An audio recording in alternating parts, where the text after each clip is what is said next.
Hello and welcome to Credit Versio's Q&A Wednesday live for May 26. I am your host, David Michalek. Every Wednesday we stream live to both our Facebook and our YouTube channel here at 6 p.m. Hold on one second here. I got a little volume on my monitor. All right, perfect. So we get together every Wednesday, 6 p.m. to talk about credit and answer your questions. So please take a second, introduce yourself, let me know where you're from. If this is your first time joining us, please let me know. Thank you so much for coming. I'm glad that you're here. I see we got a couple of regulars. Welcome, Mike. Good to see you. And Derek. All right, excellent. Thank you so much for being here. Let's get rolling. In the 9 years that I've been in the credit industry, I personally conducted over 10,000 one-on-one consultations for people looking to improve their credit. And believe me when I tell you, our credit report and our scores play an enormous role in so many areas of our life. When our insurance companies, landlord, bank, mortgage brokers, even our employers are looking at our credit reports to see how we honor our obligations, that should give you an idea of how important credit reports are. Having great credit is mandatory, because credit reports aren't just credit reports anymore. They're character reports. They are reputation reports. And they tell the story of how you and I, what we do when we are trusted with credit. It's a very sobering thought. And that's the reality that we live in today. And that's why we do these weekly calls. And that's why twice a month, I have with me on this live Q&A the most recognized credit expert in America, John Ulzheimer. So let me introduce John, and then we'll get started. John Ulzheimer is America's most recognized credit expert. With 30 years of experience in the credit industry, having worked for both FICO and Equifax, he's the go-to authority for answers to credit questions. Here to answer your credit questions, Credit Versio presents John Ulzheimer. There he is. Welcome, John. Hey, David. Thanks for having me. I got dressed up in my nice white t-shirt just for you and the crowd for tonight. I saw that, and it doesn't look ironed or anything, so, but I mean, it No, looks this clean. One's not pressed. This one's straight out of the basket. No, what, you got a logo on there or something? Oh, it's the Peachtree Road Race. I'm rocking the Peachtree Road Race shirt. So you pulled that one out of the clean laundry basket. That's great. The world's largest 10K. Oh, really? Where's this? Yeah. It's Atlanta. We do it every 4th of July. Oh, There's yeah, like hence the peach. Got it. 65,000 people run it. Oh, wow. That is huge. Okay, so we got Mary, first time. Welcome, Mary. And Nadelia, am I saying that right? Nadila. I might be saying that wrong. Forgive me if I am. Okay, great. Excellent. Well, John, this is, I believe this is our last Q&A before CreditCon, which is coming up in a couple of weeks. That is my understanding as well. CreditCon is it's like a week and a half away because I'm headed out on June 6th, yeah, which is something Sunday. like that.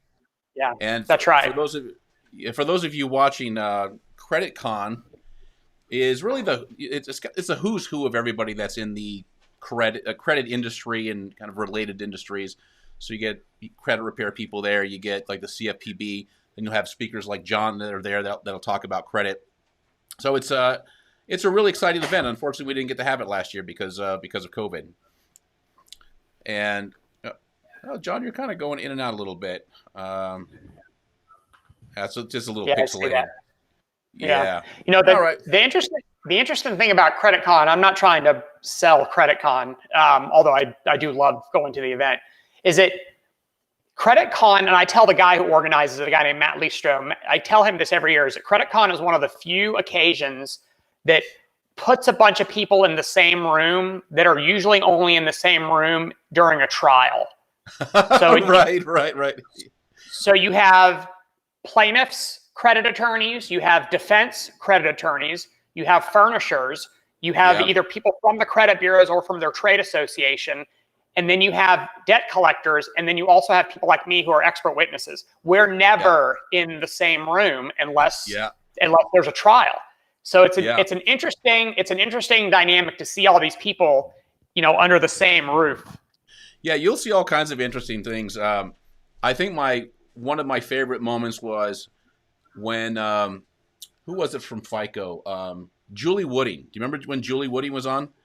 So there was a Q&A session, and for a second I thought it was breakout, but it wasn't breakout. It was in the main room. I don't know how many people were there, 500-600 people sitting in there.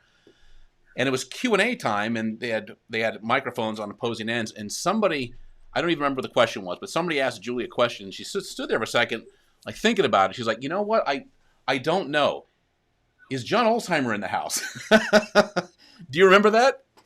I do remember it. And, in all fairness to Julie, who's quite brilliant and a wonderful person, she still works for FICO. Yeah. And so there are certain questions that it is probably not appropriate that people who are still under the kind of the corporate umbrella, if you will, that take those. Where I, on the other hand, report to my wife, and accordingly, I'm really able to say, as long as it's truthful, of course, I can say pretty much anything I want, unless it's protected under some sort of a confidentiality agreement or is otherwise inappropriate. So sometimes she'll defer. By the way, Dave, I'm shutting off a bunch of the devices in my house just to see if we can improve the video. I definitely stand by when Julie is presenting, and also if there's questions that pop up about competing products. Obviously, Julie can't answer questions about competing scoring systems, and so I try to help out for those as well. Yeah, that was great. I remember that moment being a very fun one. Okay, great. So welcome everybody. If you got questions, open up. I see Scott's got a question already, and there's a couple of things that, let's just do this. Let's start off with Scott. Let's just get it while it's hot. All right, here we go. My mortgage company is reporting my balance incorrectly. I've disputed it with all 3 credit bureaus. Talked to the mortgage company, and they don't understand either because on their end it's correct. Any suggestions? Wow. Yeah, that's so to the extent your mortgage company is actually the furnisher. Normally you have a loan servicer is the furnisher, and in some scenarios the mortgage lender is the servicer. So obviously just for clarity, I just want to make sure that we're talking about an actual legitimate difference in values, that we're not talking about the difference between $100 a month and $100.47 per month. I hope we're talking about a legitimately different two sets of numbers, and maybe he can follow up and just confirm, maybe even put what the two values are, what's being reported, or excuse me, what's showing up on his credit reports versus what the actual balance is and what the mortgage lender is acknowledging that the balance is. And so, oh gosh, did you see that? Okay. No, I didn't. Okay, so 25 grand. So thank you, Scott. So that's what I would call a legitimate difference in values. And so, the credit reporting agencies, I'm assuming that it's wrong by 25 grand at all 3 of the credit reporting agencies, which indicates that it's not a credit reporting agency problem. Meaning, if it was correct at 2 of the 3 and then wrong at 1 of the 3, then would have to go down the rabbit hole that perhaps it's something with that credit reporting agency. Although I got to tell you, that's not really common that the credit bureaus would just kind of arbitrarily change a balance or start sticking late payments on a trade line which were never furnished by the lender. So certainly you have some options. Okay, so you have a garden variety inaccuracy on your credit reports. To the extent that you have told your mortgage lender that they are reporting an incorrect balance, that is what is referred to as a direct dispute, meaning that you circumvented the credit reporting agencies and went directly to the furnisher and indicated to them or put them on notice that what they're reporting to a credit bureau is wrong. That's called a direct dispute. So a couple of things have to happen, or in the normal world, the following things have to happen. Number one is they have to mark that item as being in dispute, meaning that they have to, the next time they furnish an update to the credit bureaus, they have to indicate that that particular trade line is being disputed and is being investigated. That's number one. And the practical value of that is that it pulls that trade line out of the scoring process for balance and payment history metrics. And so it kind of acts as credit score protection or immunity, if you will. And it also helps the furnisher to comply with their Fair Credit Reporting Act obligation to indicate that it's disputed when they receive a direct dispute. So those are the two reasons why that would happen and the practical impact of doing so. Number two is they actually have to perform an investigation and then update the credit reporting agency's data with an accurate balance. And that is facilitated by a form called an AUD, or Automated Universal Data Form.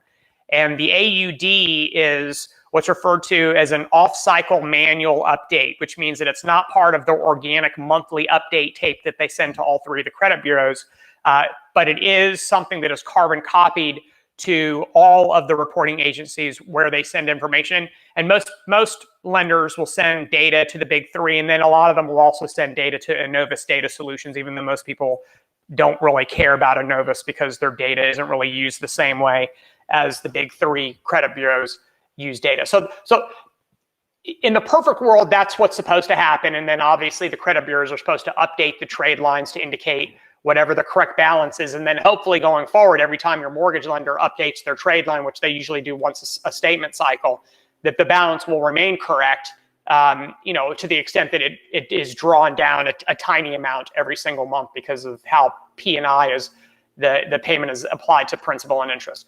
That's how it's supposed to work in the perfect world, perfect scenario.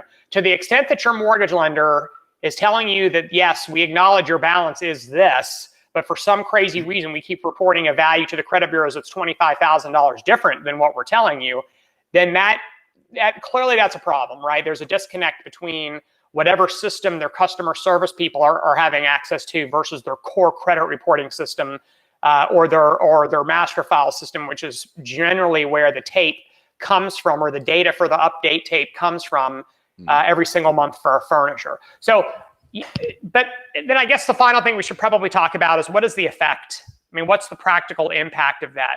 Balances on installment debt, to the extent that they're being paid on time, is almost immaterial to your credit score.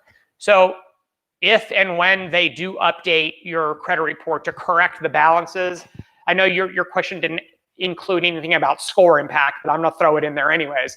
I wouldn't expect any difference at all in your score, because installment debt is not very predictive of elevated risk, which means your scores generally don't go down very much, if at all, when you take on the debt, which means as you're drawing down the balance, your scores are generally not going up in lockstep because there wasn't really much of an impact in the first place. So I guess from an expectation perspective, I wouldn't expect anything scoring wise to knock your socks off. But at the very least, it'd be nice to have your credit report reflect an accurate balance. So everybody who looks at your credit report doesn't think that you're in $25,000 more debt than you really are.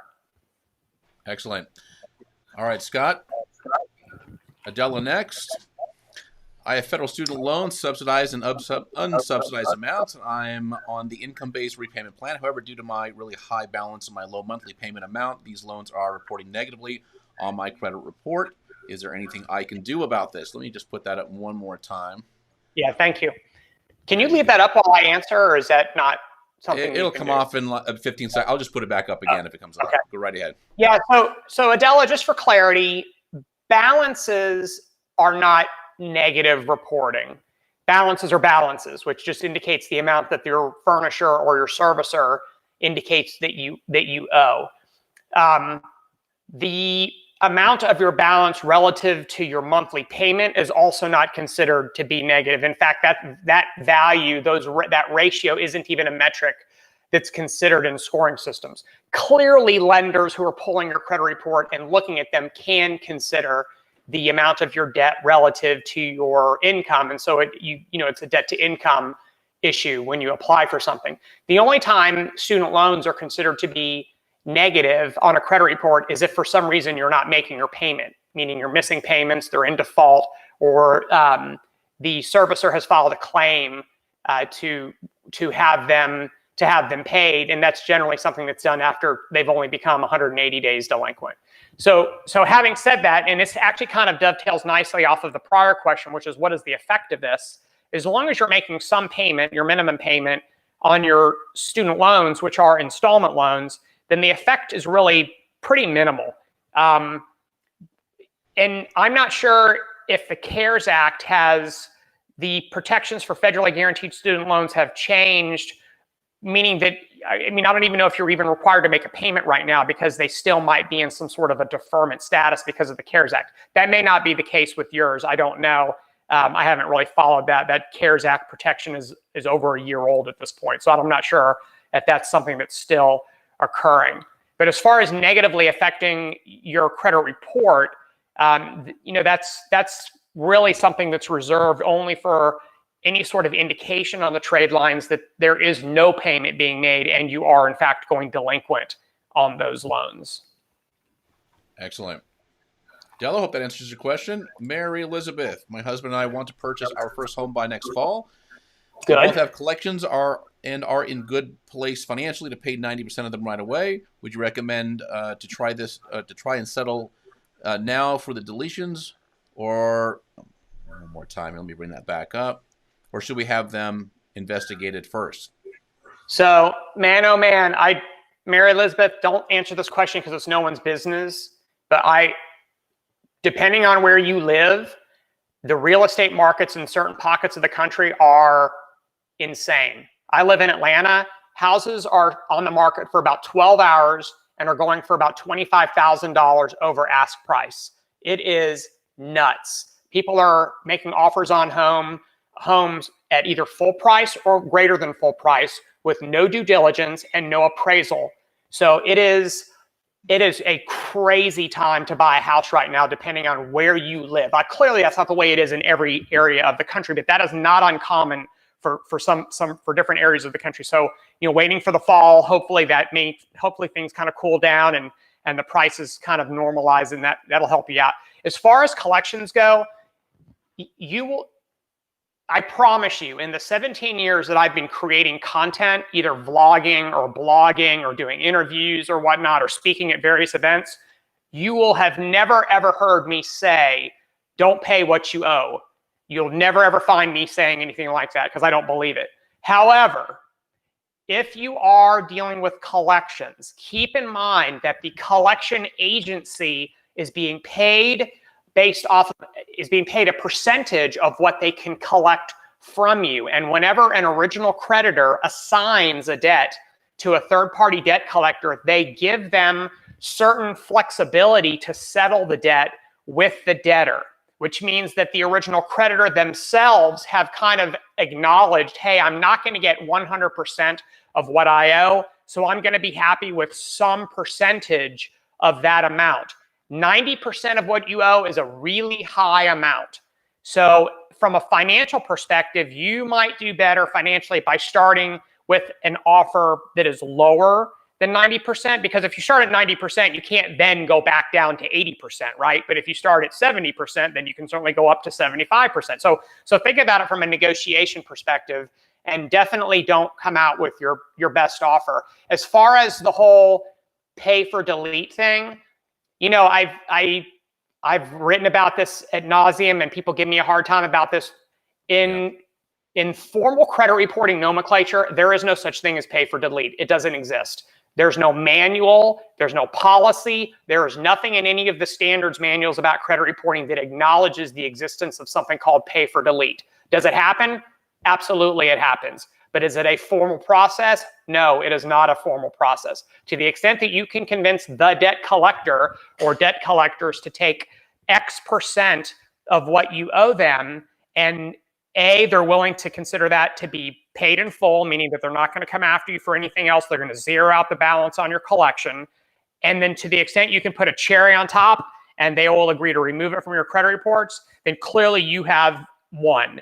You paid less than you actually owed, and you got it off your credit report. So those are the two things I think that you would like, obviously, before you go down the road of applying for a mortgage loan. So don't be, what's the word I'm looking for? Be reasonable with your expectations, and don't be shocked or concerned if the debt collector looks at you and says, pay for delete. We don't even know what the heck that means.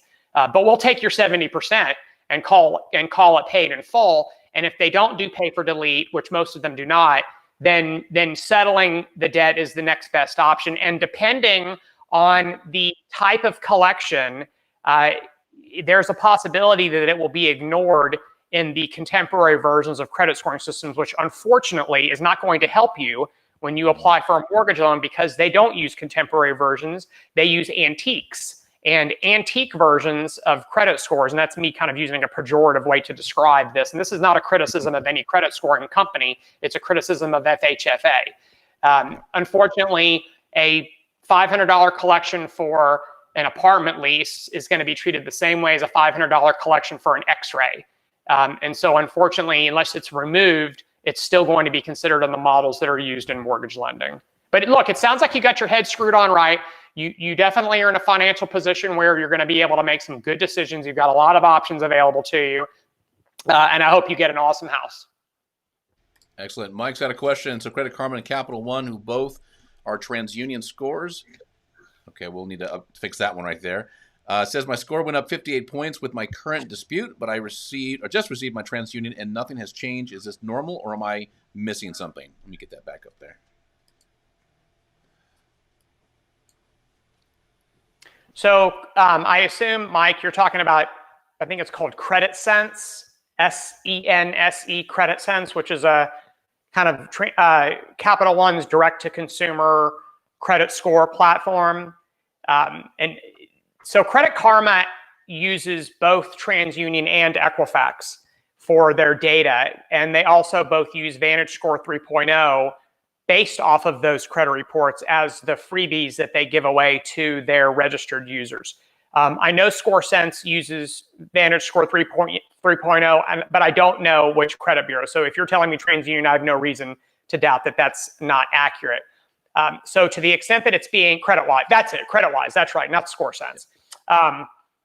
To the extent that you're kind of comparing the Equifax score to the TransUnion score, obviously they're not going to be the same because the data isn't the same. To the extent that you're comparing apples to apples, a TU report to a TU report, 3.0 to 3.0, they have to be the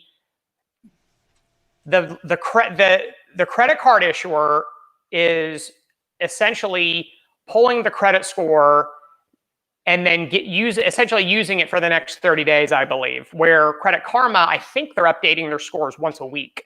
So you may be finding yourself in a scenario where one source of data is being updated more frequently than another source of data. So I'm just trying to exhaust all the different options that are possible that could be explaining why that's the case. Okay. Scotty, let's see. Just paid off a vehicle loan, but that loan had a couple late payments in the past. Once closed, will it hurt me when I go to apply for a mortgage? Do they review closed accounts? Scotty, how old are those late payments? So they'll still be on the credit report, obviously. If it's on the report that your mortgage lender is going to pull, Scotty, it's called an RMCR, Residential Mortgage Credit Report. Some people call it a tri-merge. It's the same thing. So if you're applying by yourself, then you're going to have all three of your reports pulled. They'll get FICO scores from all three of the credit bureaus based on those reports. If you have a co-applicant, they'll pull all your co-applicants' credit reports and three of their FICO scores, and they'll combine all six of those credit reports into one gigantic residential mortgage credit report that's going to be dozens and dozens of pages long. And they'll kind of reorder certain things and highlight or bold all the negative information. They'll have 6 scores up front, and then the lender will make the decision on the lowest the two middle numeric scores, whatever the lower of the two is, that's what they're going to use to base the decision. The impact of late payments is going to depend on how severe they were, meaning do you have a couple of historical 30-day delinquencies? Or are we talking about a couple of historical 180-day delinquencies? That's important because the effect on the score is very, very different depending if they're in the minor Durag category or the major Durag category. And then also Fannie and Freddie have their guidelines, and those guidelines are, by the way, are published on their websites. They're not a secret. And you'll be able to see what they call their mandatory waiting periods are. And the waiting periods are going to vary based on what type of information it is. So 30-day delinquencies, I'm not a mortgage broker, But if we're talking about historical 30s, unless they're on mortgage loans and unless they're fairly recent, then you may find yourself in a pretty good position. Very good. Latoya Marie, doing first round of dispute letters for myself and husband. I was doing a dispute on a repossession from 2018 on my credit report. The same creditor approved me for a new loan in 2020. Okay, we'll dispute. Okay, is there more to this? Let's see. 2018 debt affect my current loan with the creditor. Can I make a suggestion, Latoya? Yes, you can, John. Okay, great. Thank you. Can I suggest that you wait till you close on your loan before you go through the process of disputing it? Because once you take out the loan, then, I don't know what kind of a loan it is, but if it's a home loan, you're going to get a set of keys. If it's a car loan, you're going to get a set of keys. If it's a personal loan, you're going to get money. And once those loans are in place, they can't call back the money except in cases of demonstrable fraud. However, nobody, including yours truly, knows what the lending policy is of all 10,000 lenders in this country when information is being disputed with the same lender. So to the extent that you are comfortable maybe delaying the credit repair aspect of your actions and maybe let the loan aspect of your actions go first, and then kind of come behind with the challenging of the information, I think you may find yourself you're probably fine, but I'm being uber conservative because of that. I guess lenders tend to have a pretty good memory, and what you don't want to do maybe is remind them, oh yeah, she did default on that, didn't she? So I guess to the extent that you could if they're willing to give you another loan, then fine. Let's maybe get the loan in place. And if the reason you're not excited about that advice is because your interest rate would be so much better if you were able to get something removed from your credit reports because your scores could possibly go up, then I get it. I totally understand that. But I also would remind you that you could probably refinance whatever loan you end up with maybe later on down the road once your credit scores are better, and then then you could take advantage of those better scores with respect to perhaps a lower rate on a refi. Excellent. Adela was another question. Is it normal to have a 21-point drop after completing a pre-qualification application for a home mortgage loan? Nope. It's not common at all. In fact, that there's no systemic reason why that should happen. When you pre-qual for a mortgage loan, to the extent they pulled your credit report or credit reports as part of the pre-qualification process and didn't just kind of take your word for things, the type of inquiry that is posted is a mortgage-specific inquiry, and mortgage inquiries you're right.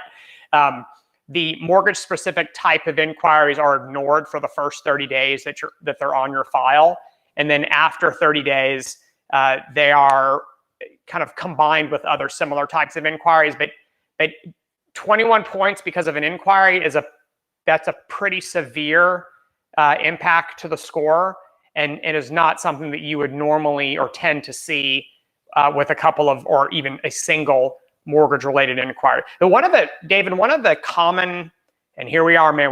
It's like the boomerang. We always end up back at the inquiries. It's always about inquiries. It's all about the inquiries. Practice. I think one of that's right. Greatest interview in the history of history. Exactly. Allen Iverson, his practice interview. So I think one of the common misconceptions about inquiries, and this is something that's perpetrated in blogging, and there are also people who do expert witness work for plaintiffs a lot, who tend to write these types of things in their opinion reports, is that there's a failure to acknowledge that inquiries can either be neutral to a credit score or negative. But the perception from some folks is that the impact of inquiries is always negative, meaning that it's never neutral, that there's always going to be a measurable effect of the inquiry on a score. And that is factually inaccurate. And if you don't believe me, there's about a half a dozen articles on FICO's website that indicate the same thing. They use words like could lower your score, might affect your score, in some scenarios will affect your. It's very, very clear that they're using what I call trapdoor language to be very, very careful not to insinuate that a hard inquiry always equates to a lower score, because it's just factually inaccurate. Even when a hard inquiry does have an impact on the score, it is really uncommon that you see something like 21 points. I mean, FICO has even gone on the record ad nauseum to indicate, a couple of points, a few points, no more than 3 points, 5 points. I mean, as hard as it is for them, and I know they don't like doing this because we didn't like doing it when I was there. We never, ever, ever like to put an exact point value on anything, because there's too many moving parts and there's too many things that we don't know when we're answering those types of questions. And inevitably, whatever answer we give is going to be right for one person and wrong for another person. And it gets you in trouble when you do stuff like that. But to the extent that they put a value on anything, they will, from time to time, insinuate that the practical impact of the inquiries is nothing more than a few points when there is an impact. So I would suggest that the 21 points could be attributed to something other than a single mortgage-related inquiry. Yeah. Well, and going back to what you were saying a second ago, John, that the common perception that there is no neutral effect is kind of an understatement. People always think that there is not only a negative effect, but a catastrophic negative effect. Yeah, that's true. And it's unfortunate, because I think, if you have, this amount of energy every day to worry about your credit score, and you're spending this amount of it worrying about inquiries, you're really doing a disservice to the other things that really are more important in the score. And I think, and David, you and I've gone on record, and I think everyone knows this, that I don't do and never have done credit repair for a lot of reasons. Maybe the most important one is because it's illegal in the state where I live, and I don't want to be a criminal. Yeah.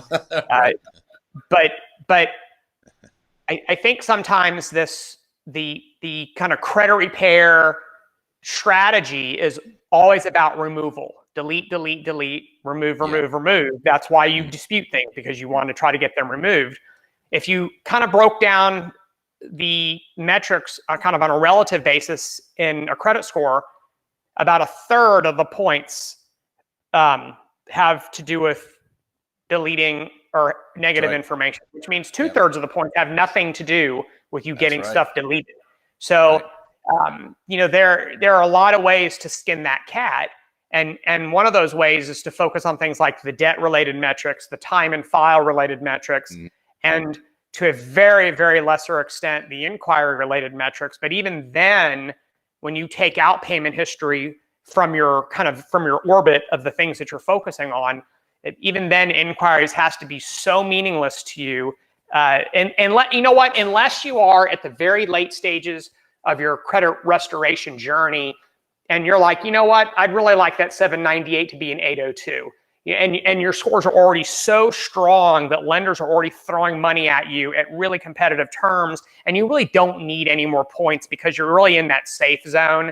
In my mind, that's when focusing on these secondary and tertiary aspects of a credit report, like the inquiry, that's really when that kind of stuff becomes important. And by the way, your focus on inquiries can't last any more than 12 months per inquiry, because after 12 months, inquiries have no effect on a credit score at all. So of the things that can lower your score, they are, compared to a bankruptcy, which is 10 years, a late payment and a collection, which is 7 years, and then you have an inquiry, which is 12 months. I mean, they're the least important, and they're also important for the least amount of time, which I think is why they get the Allen Iverson treatment. Right. This is in addition to the subject. May I ask, how do I begin to research this drop apart from printing my credit report?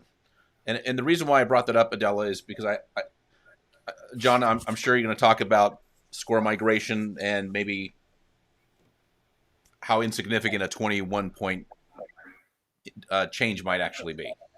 Well, it's so the FTC, when they did their latest credit file accuracy study, used a metric called risk tier movement. And risk tier movement is a fancy way of saying, did your score change enough that a lender would make a different decision about you? So someone who goes from 830 to 827 did not change a risk tier. Someone who went from a 500 to a 492 did not change a risk tier. Someone that went from a 630 to a 610 changed a risk tier, because 620 is a commonly used risk tier in mortgage lending. And so you're going to get a different answer from a lender when you transcend that risk tier. So it really is about risk tier. It's really a matter of, was that 21-point difference, did it cause you to transcend risk tiers? And if it didn't, then while obviously it's something that you're interested in researching, it's not going to have any sort of a practical impact if you're looking for a loan.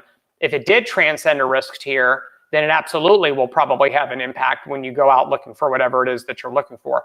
Look, the best way to research that type of issue, the best way to do it in an optimal world may not even be possible for you, because really what you want to have is you want to have the credit report, the credit score, and the score factors for the higher score, and the credit report from the same credit bureau, the same credit score from the same model, and the score factors for that score from the credit report that have the lower score. And then you really will be comparing apples to apples, and you'll be able to see what is different in those 4 score factors. And then if any of them have changed the order or new ones have replaced the previous ones, that's the answer to your question. I mean, they are in fact the roadmap to indicating why your score is what it is. And if you're able to compare them like that, then it should be very easy for you to determine what caused the difference in the score. To the extent those the score factors are the same, then really all you did was you kind of migrated within the same score factors and just earned fewer points for those. And so you're doing worse in one or more of those score factors than you were the prior iteration of your credit report. There we go. My pleasure. And another one from Mike. I'm just making this up. I really have no clue what I'm talking about. I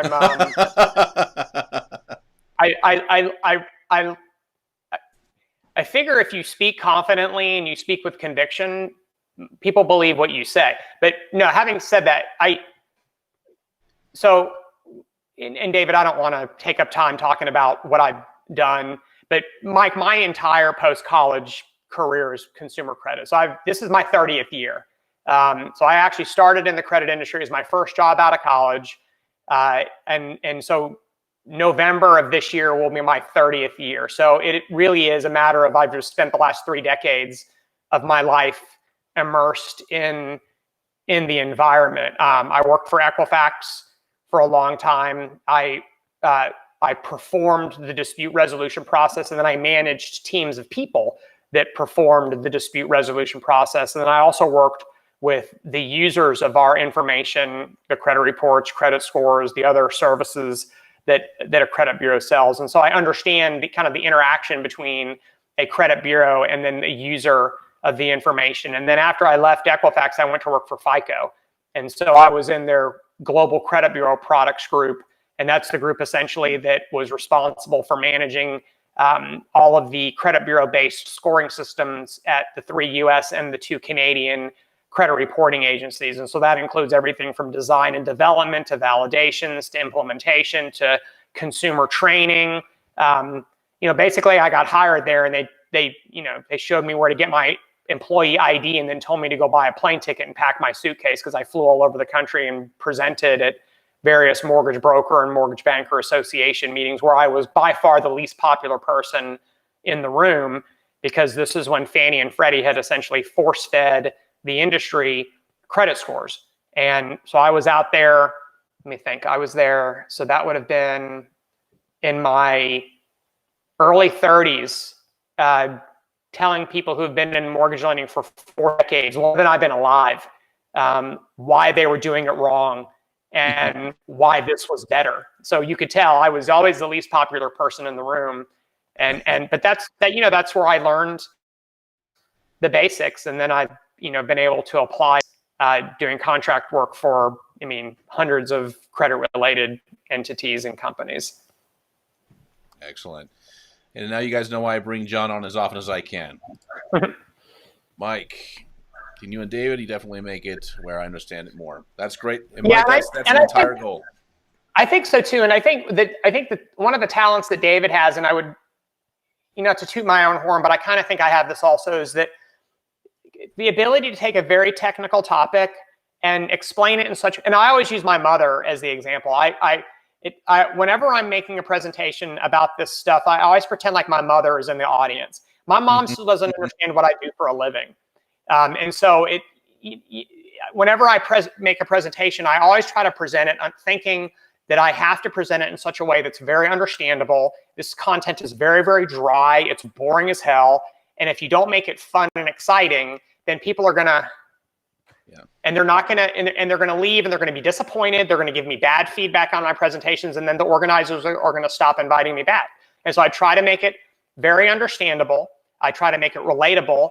I try to throw in personal experiences from my own credit-related journeys. And then I try to throw in a little bit of humor and just to, kind of make it fun for people so that they walk away thinking that, this was fun. John knows what he's talking about. And I learned a lot at the same time, and I can apply it either to my work, because I do a lot of presentations for credit repair companies. And so, to the extent they can apply what I teach in their work, then that's great. And to the extent that you as a consumer can apply it in your own personal work, then I think that's great also. Excellent. Looks like we got two more questions. We got one comment from Adela. Very good. That's a great question. Speaking of the dispute resolution process, are there actual people reviewing the disputes, or are they handled by an automatic processing system? Is this even possible? Great question. So the answer to your question is yes. Both of them are correct. The dispute resolution process is actually a chronology of events, and some of the points in the chronology are automated, and some of the points in the chronology are human. There is human interaction, and so let's walk through A through Z of the dispute, and then we'll kind of identify for you where there's automation, where there's human interaction, or where there could be one or the other, or both. So obviously, when you file a dispute, you're either going to send a letter, make a phone call. You may go to a website and pull from a drop-down menu an item that you're disputing. And so to the extent that you're involved, then obviously there's human interaction. However, you're interfacing with either another human being or an automated system.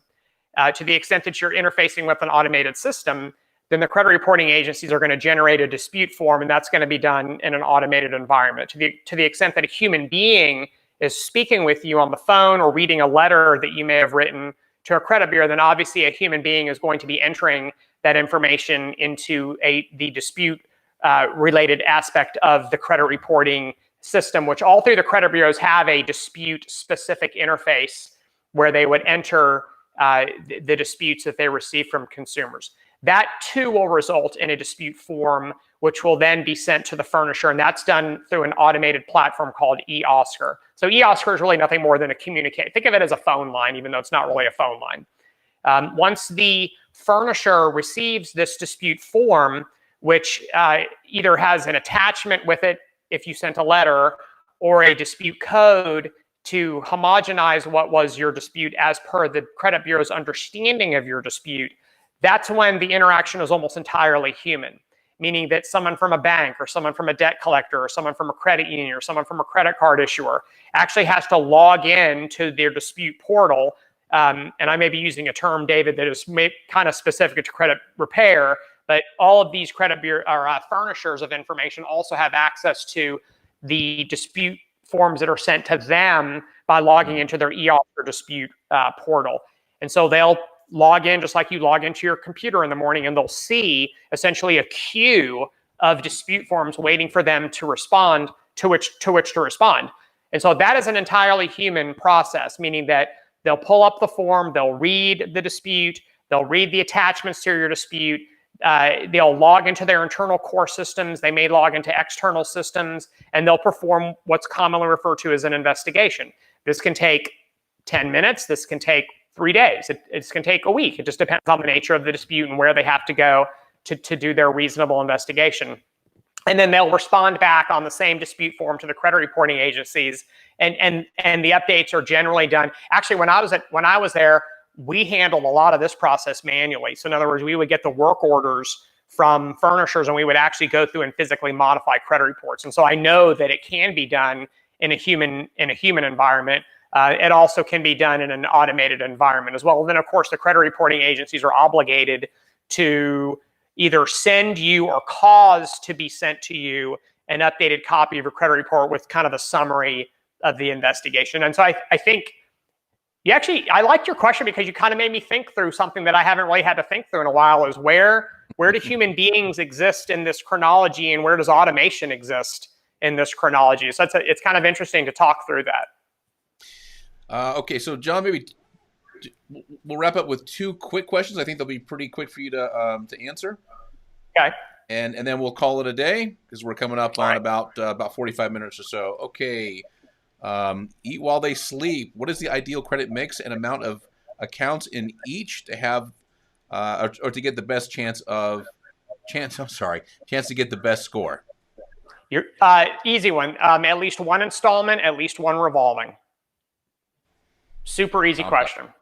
And as long as you check that box, you've checked that box. As long as you're on your credit report, you've checked that box. They don't have to be from any particular lender. They don't have to have a certain balance. They don't even have to be paid as agreed. As long as they're on the report and they're installment and revolving, you've checked the box of, and really this is a diversity category, right? The credit report rewards you for having different types of accounts on the report. That's very specific to that category. So you want to have at least one installment, you want to have at least one revolving. And the reason, if you think about it, it's hard to put a human explanation to why certain things matter in credit scores. That the real answer to every single one of the questions like that is, well, why does this count? Well, it's because it's predictive of risk. And then all of a sudden, everyone wants to kind of put a human face on it. Well, what does it mean? Is it because I'm leveraged? Is that why it hurt? No, it's because it's predictive of risk. That's the answer to the question. And the answer to the question is, why do you want to have installment and revolving? Is because it's predictive of risk. People who can manage different types of accounts tend to be better credit risk than people who are only managing credit cards or only managing student loans. It's like driving a stick shift and driving an automatic. Someone who has driven an automatic their entire life, you want to see something funny, throw them into a stick shift and then turn on your camera. They don't know how to do it. So if you manage different types of accounts, then you tend to be a better credit risk over time. Excellent. Great answer. Last question. Chris Summer Little, how often do your credit scores update? Yep, they don't. Your credit scores never update.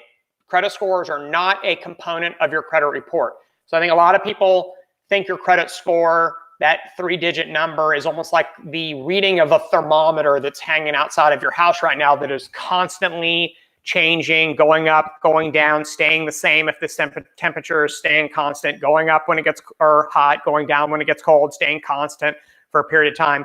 That is not what a credit score does. Your credit score doesn't sit there and go up and down as information changes on a credit report.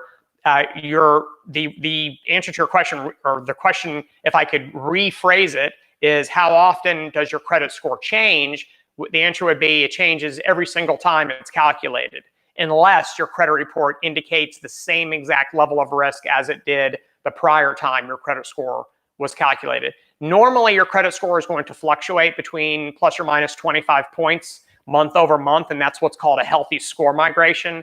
If it's going from 700 to 580 to 640, that is very unhealthy score migration because you're transcending good and bad scores. So normally credit scores tend to stay relatively stable over time, usually within a 25-point band. Excellent. Okay. Earl with the comment. Very good. Thank you. Got a little smiley face. Might even be laughter there. Tears. Love it. We'll Thank take you, it. Morgana. John, this is awesome today. I think this is one of the very few times. I think Morgana gets question of the day. She wins question of the day because she made me think about something that I haven't thought about in a while. That's great. Yep. All right. Adela, you are very welcome. Thank you both for graciously offering so much information to help us move forward. Beyond grateful. That's great to hear. Thank you so much. And as I was saying, John, the content was so great today that this is one of the very few times that you and I have sat together in an hour, and I've said virtually nothing. I love it. I'll sit here and not work. I'll just field questions. Yeah, Q&A is always good, right? Because who cares what I want to talk about? I want to talk about what people watching want to talk about. Great call today. Thank you so much, everybody, for joining me. And John, and until next Wednesday, thank you so much. John, thank you for joining me. And we'll do it again next week. Thanks, y'all. Have a good night.